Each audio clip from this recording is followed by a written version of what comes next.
a woman, I think, especially when you have leadership roles, comes with quite a bit of opportunities. Amroti Abdullah is an African advocate, an enthusiast, an optimist, currently working on technology, committed to really transforming Africa. Being in this role for the last 3.5 years now as the lead for the team, it's an immense honor to sort of be entrusted with that responsibility. You know, when I took on the role, I was 33. It was terrifying. I think in hindsight, I don't know if I would have given me the job at that time because I'm not a technologist by background. And I told my hiring boss at that time, I said, look, I just want to make sure that you have the right CV. I can't code to save my life. And he's like, I know exactly. He said, but there are 120,000 others who know how to code.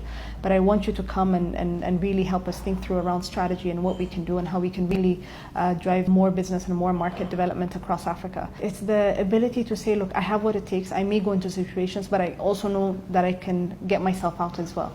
So it's really the ability to say, how do I actually throw myself into situations? And you have to learn very quickly that, you know, you may have the title, but really any leadership role is about influence. The barriers are always there. I think it's hard to generalize and say that women are tougher on other women because it really honestly depends on who you're dealing with. So I remember walking into the minister's office and I walked into the room and I remember they all stood up. I stood as well and they kept standing. I said, are we expecting anyone else? I said, well, we're waiting for Mr. Abdullah to come, right?